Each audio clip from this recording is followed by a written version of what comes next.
Kaleshwaram project గురించి నోటికొచ్చింది మాట్లాడే ప్రతి ఒక్కరూ నా తెలంగాణలో ఉన్న భూభాగాన్ని సాగు యోగ్యమైన భూభాగాన్ని సాగులోకి తీసుకురావడానికి కాళేశ్వరం వృధా అనుకుంటే ఎటువంటి ప్రాజెక్టు కట్టి నా తెలంగాణలోని సాగు యోగ్యమైన భూమికి సాగునీళ్ళు ఇస్తారో ఏ మేధావైనా ఏ ఇంజనీర్ అయినా ఏ గొప్ప పండితుడైనా ఏ రాజకీయవేత్త అయినా ఏ ఆర్థికవేత్త అయినా సరే చర్చించడానికి రెడీగా ఉంటే నేను అతనితో చర్చిస్తా. నా తెలంగాణ గడ్డపైన ఉంది, ఎలా పారియాలి నీళ్ళు కాలువలంగా వెళ్ళిపోతున్నాయి, లోతట్టు ప్రాంతంలో నీళ్ళు వెళ్ళిపోతున్నాయి, ఎత్తుల తెలంగాణ భూభాగం ఉంది. ఏ విధంగా తెలంగాణ భూభాగాన్ని సాగు యోగ్యంగా సాగు పంటగా మలుస్తారో తీర్చిదిద్దుతారో, కాళేశ్వరాన్ని మించిన ప్రాజెక్టు ఎలా నిర్మించి నా తెలంగాణ ప్రజలకు మేలు చేకూరుస్తారో, కాళేశ్వరం గురించి అడ్డగోలుగా మాట్లాడే ప్రతి ఒక్కరూ టీవీలలో చెప్పే మూర్ఖులు, మేధావులమని స్వయం ప్రకటిత మూర్ఖులు అందరూ నా తెలంగాణ ప్రజానికానికి ఏదో ఈ విషయం గురించి పూర్తిగా చెప్పాలి.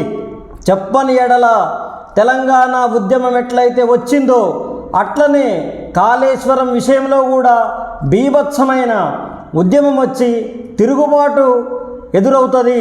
తిరుగుబాటు వచ్చిన రోజు ఈ స్వయం ప్రకటిత మూర్ఖ మేధావులకు ఖచ్చితంగా బుద్ధి వస్తుంది.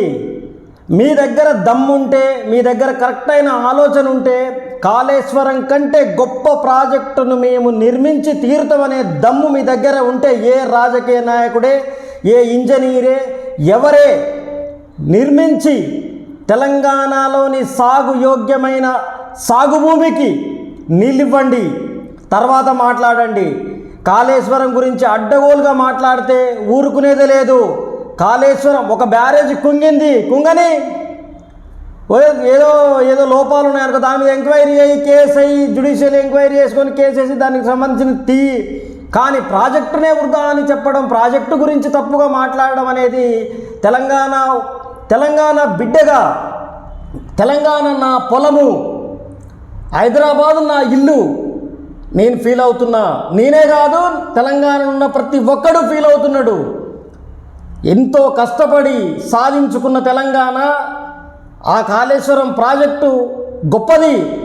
తెలంగాణ ప్రజలకు కొంతమందికైనా సాగు భూమి నీళ్ళు ఇస్తుంది, కొంతమందికైనా మంచినీళ్ళు తాగడానికి ఇస్తుంది. చాలు, మిగతా వాళ్ళకు పాలమూరు రంగారెడ్డి ఇస్తుంది, లేదంటే సీతారామ లిఫ్ట్ ఇరిగేషన్ ఇస్తుంది. ఈ రెండు కాకుంటే నాగార్జున సాగర్ ఏఎంఆర్పి ఇస్తుంది. ఇది కాకపోతే పులిచింతల దగ్గర ఇంకో ప్రాజెక్టు నిర్మించుకోనైనా మనం వాడుకునే దమ్ము తెలంగాణ ప్రజానికానికి ఉంది.